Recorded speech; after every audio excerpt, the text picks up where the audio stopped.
먼저 여러분들이 개념을 잡으셔야 될 게, 우리가 장부에 법인세 납부를 했어요. 법인세 납부. 자, 그럼 우리 소득과 관련된 세금은 우리는 법인세법에서는 비용으로 인정을 하지가 않죠. 그죠? 그럼 법인세 납부를 하게 되면 우리는 세무조정을 얘를 비용으로 인정 안 하니까 송금 불산입으로 처리를 했었어요. 그죠? 그러면 이 법인세가 환급이 되게 되면 납부할 때에 우리는 비용 처리했는데 비용으로 인정 안 했잖아요. 그러면 얘가 돌아왔을 때에 우리 장부에는 수익으로 쓸 건데 그때는 수익으로 보지 않는다는 거예요. 그래서 돌아오게 되면 입금 불산입이다라고 하게 될 거예요. 자, 그럼 보유세 성격인 우리 예를 들어 재산세나 종합부동산세를 납부를 해요. 자, 그럼 우리 법인세법에서는 이걸 송금으로 인정하기 때문에 비용 처리하면 우리는 그냥 송금 인정을 하죠. 송금 인정한다고 제가 적은 건 세무조정 안 한다는 이야기예요. 그죠? 그러면 이 재산세가 다시 우리가 과호납금이 환급이 되면 많이 내어서 환급이 되게 되면 얘는 납부할 때 비용 인정했으니까 돌아와도 수익으로 인정할 거예요. 그래서 입금을 인정해서 얘 둘이는 세무조정이 둘 다 없다라는 이야기예요. 얘 둘이는 낼 때 비용 처리한 건 돌아오면 수익 처리하는 게 원리가 맞겠죠. 그럼 세법도 비용으로 인정했으니까 납부할 때 조정 안 하고 돌아왔을 때 수익 처리해도 조정 안 한다는 거예요. 그럼 법인세법은 납부할 때 비용 인정 안 했죠. 그러니까 돌아와도 입금 수익 처리하는 건 인정 안 할 거라는 거예요. 어떤 개념인지 이해가시나요? 그럼 이 법인세에 대해서도 과호납금에 대한 환급 이자가 있을 거예요. 환급 이자가 안 하고 시험에서는 환급 가산금이라고 표현해요. 환급 가산금, 환급 가산세라고. 얘는 뭐냐면 국가가 돈을 많이 받았잖아요. 많이 받았으면 그거에 대해서 이자 성격으로 주는 거예요. 우리가 가산세 계산할 때 늦게 냈기 때문에 납부불성실 가산세라는 거 낸 게 이자 성격이었죠. 하루 이자 10,000분의 2.5 이 계산해서 낸 것처럼 국가도 잘못해서 많이 받아가면 그걸 우리한테 돌려줄 때에 우리 이자 성격으로 환급 가산금이라는 걸 줄 거라는 거예요. 그럼 국가가 잘못 많이 받아가서 그거에 대해 이자 주면서 너 이거 돈 번 거니까 또 세금 떼야지 라고 하는 것 당연히 모순되게 되겠죠. 그래서 환급 가산금은 얘는 입금으로 보기 때문에 입금으로 보지 않기 때문에 우리가 수익 처리하게 되면 얘는 입금 불산입으로 처리를 해야 돼요. 입금 불산입으로. 법인세 환급 가산금이 나온다면 그걸 우리가 자비익이나 이자 수익으로 처리해 버릴 거예요.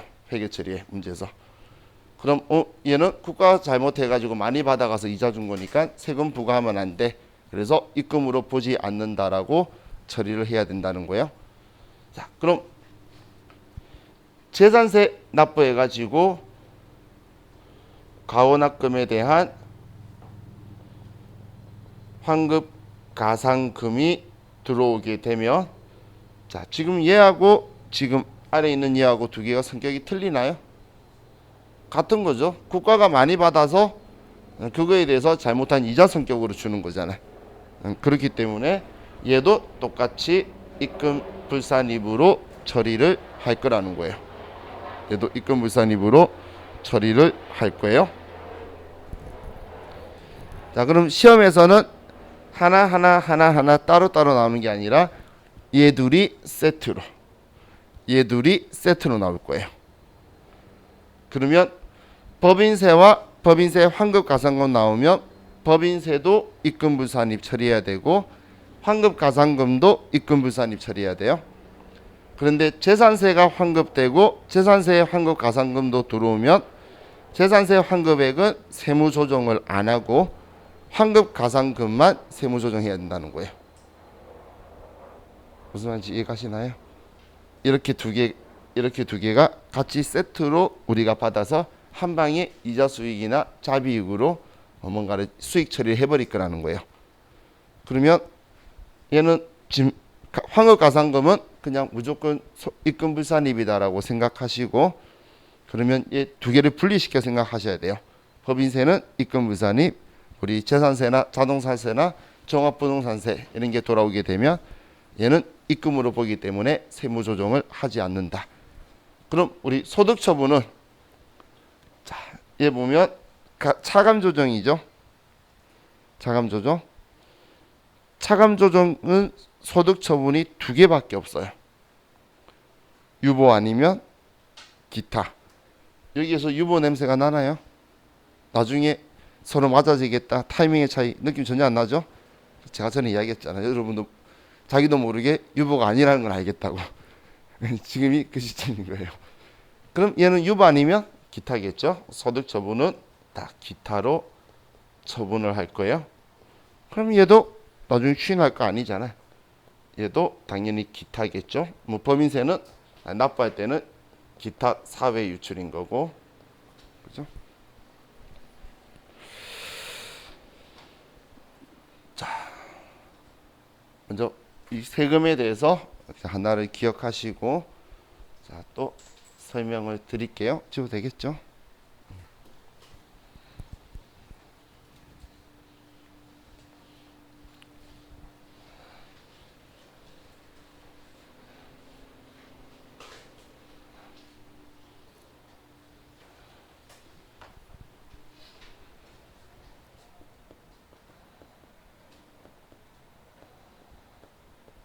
자, 국고보조금에 대해서 좀 보도록 할게요.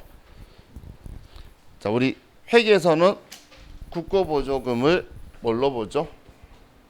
회계에서는 성격을 두 가지가 있죠. 하나는 자산의 차감 계정으로 쓰고, 하나는 상환 의무가 있으면 부채로 처리를 하죠. 회계장부에는 우리가 회계 처리할 때 그렇게 처리했었잖아요. 돈 받으면 대변에다 썼죠. 그런데 세법은 얘를 입금으로 봐요. 한마디로 수익으로 본다는 이야기예요. 우리 회사한테 돈 늘어났네 이렇게 해서 입금으로 봐버릴 거라는 거예요. 물론 부채로 처리가 된다면 입금 처리했다가도 나중에 다시 빼버리기 때문에 아무런 신경 안 써도 사실 결과적으로는 똑같은 게 나오는데, 자산으로 처리한 거는 우리가 자산의 차감 계정 처리한 거는 입금으로 볼 거라는 거예요. 그러면 국고보조금을 받았을 때에 얘를 수령하게 되면 우리 세무조정은 당연히 입금 산입이 될 거고, 국고보조금 얼마 지금 얘가 일어난 경우에는 유보 발생이 나오게 될 거예요. 유보 발생이. 그런데 만약에 자, 시험에선 이상하게 우리가 회계 처리하지도 않는 여기에 자본으로 처리했다고 적혀 있어요. 자본으로. 그래도 당황하지 말고 일단 여러분은 이 생각을 하는 거예요. 국고보조금은 입금이야. 그러면 입금 산입, 국고보조금 얼마. 자, 그럼 이제 소득 처분이 달라지게 되는데, 자, 제가 이제 과거에는 한 번씩 간간히 말했는데 이젠 기억을 하세요. 회계 쪽이든 세법 쪽이든 한쪽이 자본을 건들고 있죠. 그러면 소득 처분은 기타가 될 거예요. 가산조정에서도 기타. 얘는 서로 조율해서 맞아지는 타이밍이 있는 게 아니에요. 결국은 자본 가서 만날 거예요. 얘는 돈 벌었다고 해서 이익잉여금으로 자본 갈 거고, 얘는 다이렉트로 바로 자본으로 가버린 거예요. 결국은 같은 데서 만났는데 얘는 세금 부과하고 가겠다, 그런 개념을 가지고 있다고 보시면 돼요. 이제 갑자기 안 보던 기타를 이제 오늘 이야기를 계속 하고 있죠. 이 앞에도 차감조정에서 온통 기타다가 이번엔 가산조정에서 기타가 튀어나오죠. 그렇죠? 자, 이 입금으로 바라보는데, 세법은 이렇게 입금으로 어떻게든 바라보는데, 이걸 관리해가는 게 사실 크게 의미가 있냐라는 거예요. 왜냐하면 여기에서 차감 계정 달았다가 나중에 자산의 차감 계정으로 바꾸겠죠. 사면. 그랬다 감가상각하면서 얘 줄여 나가잖아요. 그때마다 얘를 추인하면서 빼는데, 그 관리가 크게 의미가 있는 유의적인 관리가 아니라는 거예요. 그래서 법인세법은 입금으로 받다가 이거에 대해서, 이 입금에 대해서 전부 다 한 번에 감가상각할 거예요. 한 방에 감가상각할 건데, 이걸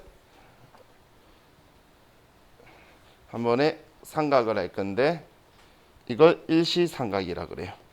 한 방에 전액을 감가상각해서 날려버리고 우리 회사 부담액만 남겨놓아 버릴 거예요. 이걸 다른 말로 압축상각이라고 해요. 입금으로 처리했다가 전부 다 감가상각을 한 걸로 전액을 한 방에 비용으로 세법이 날려버리는 걸 우리 일시상각이라고 표현을 해요. 왜냐하면 실질적으로는 결국은 사라질 건데 우리 회사한테 득이 되는 건 없죠. 근데 입금으로 받다가 기간에 이제 나눠 가지고 비용 처리하는 것보다는 한 방에 날리는 게, 법인들은 당연히 비용에 대한 그게 빠를수록 우리한테는 세부담이 유리하겠죠. 그래서 얘를 일시상각을 한 방에 해버려요. 근데 이런 이야기를 할까봐 이제 우리 회계 문제에서도 그렇고, 이따 우리 이거 조정 문제에서도 그렇고, 한 번에 날려버리는 거 아니다. 왜냐면 일시상각 대상이다라고 하면 당연히 이게 다 송금 산입하니까 세무조정을 안 해도 또 무관하다가 되거든. 전액 가산조정하고 바로 차감조정 해버리면 세무조정은 무의미하게 되죠. 그렇기 때문에 그거에 대해서 이제 그 세무조정이 완전히 무의미하다는 게, 유보 발생과 유보 감소가 한 방에 일어나면 정말 필요 없는 조정이죠. 서로 소득 처분이 틀리다면 기속자를 밝혀 나가야 되기 때문에 유의한 조정이라서 꼭 해야 돼요. 근데 그게 아니고 이거는 유보 발생이었던 걸 유보 감소로 날려버리는 거기 때문에 사실은 무의미한 조정이라서 안 해버려도 된다는 이런 말이 나올까봐. 그리고 우리 일반 전표 문제에서도 장부에서 결산 조정으로 없애버렸다는 식으로 얘를 회계 처리를 안 해버리는 이상한 놈이 있을까봐 우리 일시상각 중상 대상이 아니다 이런 글자가 막 적혀 있는 거예요. 정말 그 정도까지 생각할 놈이면 그런 짓 안 할 텐데, 그죠? 자, 그럼 이제 이거 좀 기억을 하시고, 자, 다음 또 좀 더 기억 여러분들이 보셔야 될 게,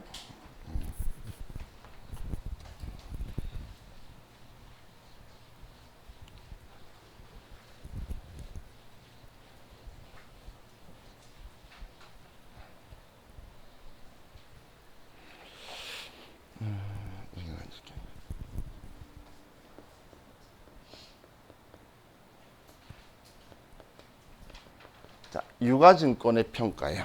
유가증권의 평가. 자, 우리 법인세법은 유가증권의 평가를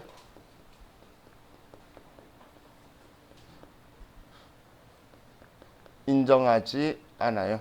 왜냐하면 실제로 안 일어난 거거든. 단기매매 증권 평가의 평가 손실, 매도가는 증권 평가의 평가 손실, 자, 만기 보유 증권의 삼각후원가법으로 장부 올린 것들, 실제로 돈 받거나 한 거 아니잖아요. 그죠? 그런데 그거 가지고 세금을 부과하는 건 당연히 적절하지가 않겠죠. 그렇기 때문에 유가증권의 평가는 인정하지 않는다는 거예요. 자, 그럼 우리 세 가지를 볼 건데, 첫 번째, 우리 회사가 장부에 단기 매매 증권 100만 원을 올리고 단기 매매 증권 평가 이익 100만 원이다. 이렇게 조정했다 볼게요. 조정이래. 계산했다고 볼게요. 100만 원이 올라서. 자, 그런데 세법은 이 회계 처리를 인정을 하지 않아요. 그러면 세무조정으로 너 얘 수익 아니야 라고 해서 입금 불산입 단기 매매 증권 100만 원 유보 발생으로 처리해 둘 거예요. 그랬다가 왜냐하면 자산을 줄여란 이야기죠. 얘가 자산 얘 아니야 라니까 세법은 줄여라 수익도 줄여라 해서 차감 조정에 마이너스 유보 발생으로 처리해 줄 거예요. 자산의 감소로 인해서 자본의 차이가 나는 게 차감 조정 유보다. 그렇게 이야기했던 게 일어난 거예요. 그랬다가 얘 처분할 때 추인할 거예요. 뭐 실제로 일어나거나 그럴 수 있겠죠. 자, 이해 가시나요? 정말 이해 갔죠? 그럼 두 번째 회사가 매도 가능 증권 100만 원 올리고 매도 가능 증권 평가 이익 100만 원을 올려줬어요. 이렇게. 그런데 세법은 매도 가능 증권 평가 이익도 당연히 실현된 거 아니죠. 그래서 인정 안 한다는 거예요. 그럼 세무 조정을 해볼게요. 자, 이번에 거꾸로 가보면 자, 매도 가능 증권 자산 올리지 마. 이게 차감 조정 유보라 그랬죠. 그죠? 그러면 제가 거꾸로 조정해 보면 차감 조정 유보 발생이 생겼고 100만 원만큼 매도 가능 증권이다. 자, 그럼 차감 조정이면 앞에 세무 조정은 뭐가 들어가야 되죠? 입금 불산입이나 송금 산입이겠지. 마이너스 유보니까 자산을 내려야 되는 거니까. 자, 그러면 자, 얘를 입금 불산입이다라고 처리를 했어요. 자, 그럼 이렇게 하고 나면 여기에선 좀 이상한 거 있지 않나요? 전혀 이상한 거 없나요? 자, 얘 성격이 뭐죠? 자본이죠. 얘는 자본인 기타 포괄 손익 누계액이잖아요. 그죠? 그럼 지금 우리가 수익 처리한 적이 있나요? 이 분기에서 수익 처리한 적이 없죠. 그런데 수익 아니야라고 하면 되나? 안 되죠. 이해 가시나요? 그래서 그런데 얘는 지금 자산은 줄여야 되잖아요. 그래서 차감 조정 유보는 들어와야 된다는 거예요. 그런데 지금 얘 입금 불산입은 차감 조정은 안 맞죠. 수익 처리한 적이 없으니까. 그래서 바로 역조정이 들어가야 돼요. 이런 조정 2개 들어가야 돼요. 그럼 역조정 들어간 이유가 매도 가능 증권 평가 이익 때문에 그래요. 자, 매도 가능 증권 평가 이익의 성격이 뭐라 그랬죠? 자본. 그럼 자본 건들면 소득세은 뭐라고 그랬어요? 그래서 얘는 기타. 그래서 매도 가능 증권 평가는 이렇게 세무 조정이 2개가 들어가야 돼요. 나오면. 그래서 2개라는 걸 기억하기 위해서 이렇게 기억하라고 저는 한 번씩 말해요. 우리 회계 때도 매도 가능 증권은 우리 괴롭혔잖아요. 그래서 얘는 끝까지 괴롭혀서 2번 조정하는구나 생각해서 얘는 그냥 수익 처리했기 때문에 수익 아니야라고 하면 끝난 거예요. 근데 얘는 수익 아니야라고 했는데 봤더니 수익한 적이 없어. 그래서 다시 바로 역조정 들어가야 된다. 그럼 손실이면 그냥 반대로 뒤집어져 있겠죠. 그래서 자, 이렇게 조정돼야 된다는 이야기예요. 자, 기억을 하세요. 제가 왜 뒤쪽에서 왔냐면 첫 시작부터 얘가 안 잡히죠. 그래서 저도 어릴 때 조정을 이렇게 했어요. 얘를. 이런 순서로 조정을 들어갔었어요. 왜냐하면 소득 처분에 대한 걸로 조정을 역으로 들어가는 게 이제 이해하기는 편한데 시험 목적으로는 2개 조정을 한 방에 그냥 세트로 외워버리시고 나중에 이해는 저렇게 이해하시면 이렇게 들어와야 될 수밖에 없네. 이 두 개는 소득 처분이 같은 게 아니죠. 그래서 유의하기 때문에 두 개를 꼭 해줘야 되는 거예요.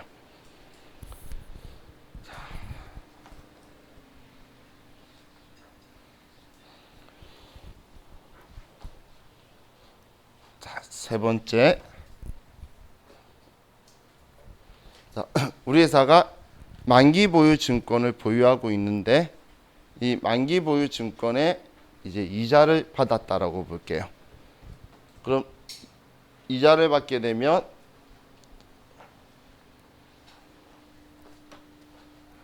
자, 장부에 우리는 이자 수익이라고 쓸 건데 이자 수익이 120만 원이에요. 이 금액이 유효 이자라고 볼게요. 자, 힘내세요. 이금하고 쉴게요. 우리 1교시부터 힘들어 하시면.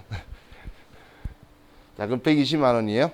그럼 얘가 유효 이자면 우리는 실질적으로 받는 건 뭐 보통 예금이나 이렇게 받는 건 액면 이자를 받게 되죠.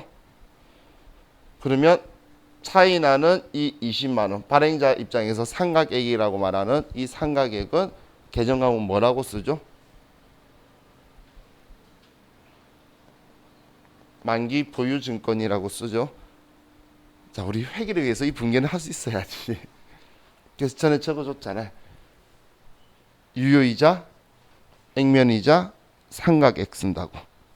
그래서 만기 보유 증권 올려서 만기 되면 액면 금액이 만기 보유 증권 되도록 이런 분계죠. 자, 그런데 세법은 자, 지금 이 돈 진짜 이자 받은 건가요? 아닌데 지금 대면에 이자 수익 돼 있죠. 우린 실질 과세 원칙이기 때문에 100만 원에 대해서만 세금 부과하는 게 맞다는 거예요. 그래서 차변에 보통 예금 100만 원, 이자 수익 100만 원 이렇게만 인정하겠다는 거예요. 한마디로 이 20만 원치 이자 수익 한 부분에 대해서는 아직 실현된 게 아니죠. 만기가 되어서 돈 받으면 그때 정리할 거예요. 그래서 얘는 너 이만큼 이자 수익 아니야? 입금 불산입 만기 보유 증권 20만 원 유보 마이너스 유보 발생으로 처리를 할 거예요. 유보 발생으로. 그랬다가 만기되어서 정말 우리가 돈을 다 받을 때 있죠.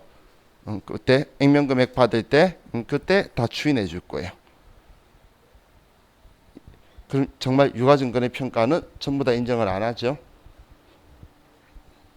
근데 이건 이제 참고 및 이론 실무 가서 다음에 여러분 조세 전략 펼칠 때 써먹을 수 있는 건데 이거 반대되는 회사는 차변의 이자 비용 대변에 보통 예금 100만 원 줬으면 나머지 사채 할인 발행 자금이라고 쓰죠.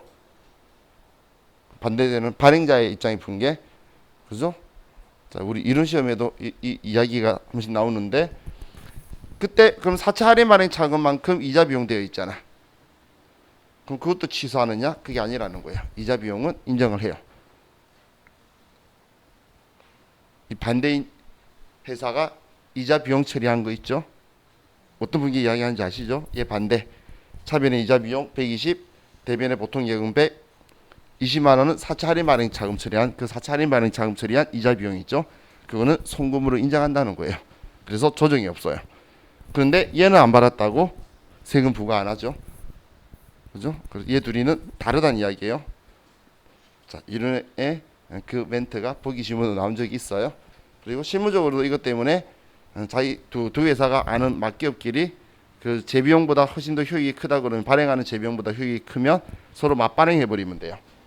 그러면 우리 송금물은 비용은 전부 다 인정되는데 이거는 입금을 안 들어오기 때문에 과세이연을 뒤쪽으로 확 날려버릴 수가 있어요. 한 6년치를. 그런 방법을 좀 써요. 자, 일단 우리 유가증권의 평가 여기까지만 좀 보고 이제 쉬었다가